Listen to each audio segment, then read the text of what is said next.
Imagine a world where confidence is increasing.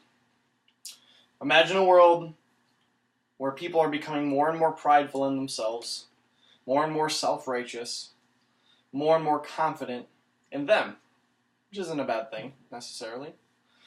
Now imagine also in this world that in addition to confidence rising and increasing, people are proud of themselves, that intelligence is dropping. That education isn't quite as hard as or quite as easy as it was to get in former years. And thus people aren't being properly educated.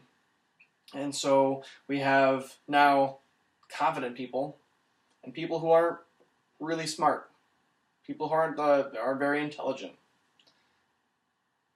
Imagine also a world where the people who are trying to make themselves known are stuck in student debt. They're crippled and tied down, unable to start their careers, start their lives, start their families. Imagine this world. Well, if you're looking, you probably can tell it's not too far from what we are right now. Right now, we live in a world where confidence is at an all-time high. In fact, in a ranking, the USA is ranked number 6 as the most confident nation. Number 6. It's very high. It's very high. Additionally, the average IQ is about 98, which is a rank 9. Not the worst, not the best, especially from America, from a nation that considers itself oh so great, but we're not even in the top 5 on either confidence or intelligence. And we're arrogant about it a lot of times. And right now, a lot of students are in student debt. This is an ongoing problem that's been plaguing our nation for the past 20 years, really. We've seen increases in the tuition. And today we're going to look at that. We need to take a stand, and we need to subsidize college education because we need to make college education a priority. Did you know that in 2015, the total amount of student debt in America was estimated to be about $1.3 trillion, over 39% higher than it was just 4 years before? Did you also know that student loans are by far the most dominant type of financial aid? During 2012 to 2013 the school year alone, and about 10 million college students took out student loans. This is about a 66% increase from over a decade earlier. 66% increase. Suddenly, people are taking out more student loans, and people are getting tied down by these student loans. All for what? Because they want to get an education? That's a great thing. Obviously, everybody wants to get an education. You should be able to pursue your dreams, but you shouldn't have to either A, fight a war, or B, get tied down in student loan and banished to sort of poverty level living just for wanting to better yourself and get an education, to succeed in life. But the problem is that schools never seem to have the money for it. Yet one of the issues is that sports programs, like college football programs and college basketball programs, never seem to be shy of money. They never seem to be lacking in funding. Yet the math and sciences department, the liberal arts department, school, as we know it, is struggling to get by. Teachers have low pensions and low wages, and students are burdened by incredible amounts of money. So we need more subsidization for higher education. Basically, college tuition has been consistently increasing while the median income has stayed the same. If we take a look at this, we can see for a 4-year private university, for room and board and all this, in 1990, they would cost you about, for a 4-year private university, about $25,000. In 2000, that went up to about $32,000. In 2016, now, a 4-year private university will cost you $45,000.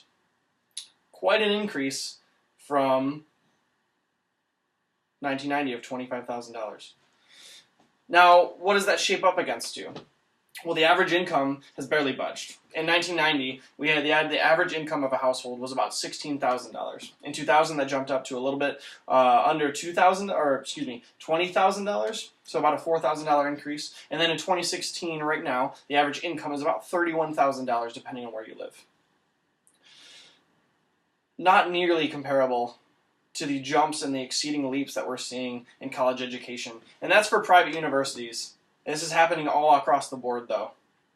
This is a real problem. This is an issue that we need to tackle. We need to make the difference on, or we're not going to have a future.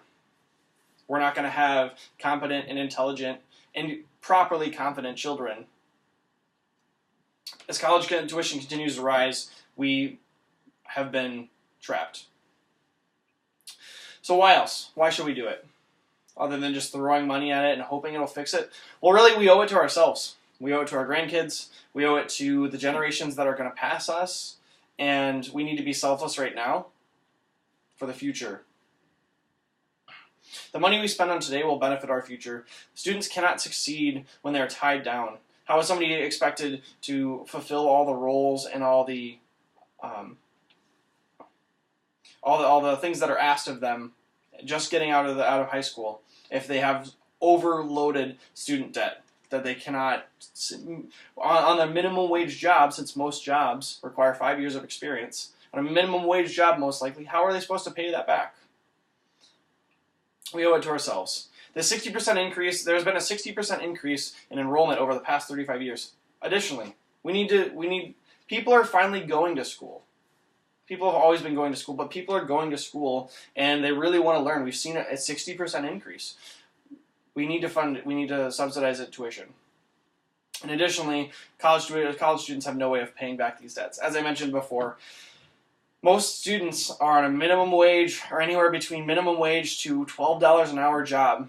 Really not enough to pay back all these loans and establish themselves in an apartment, in a relationship. So how do we do this? Well, currently we spend about $80 billion a year on subsidies for higher education. $33 billion of this are through Pell Grants, which is one of the biggest forms of subsidies that you can get. But there's also tax credits and tax breaks that you can do. Now the problem with this is as much as that we have all this money that is there and available, it's very difficult for a lot of people to get. If you are a minority and if you are a first-generation college student, these are just some of the examples. It can be very, very difficult for you to apply for these grants because you've never done it. You can't ask your mom, hey, how do I apply for FAFSA? How do I apply for Pell Grants? What is a Pell Grant?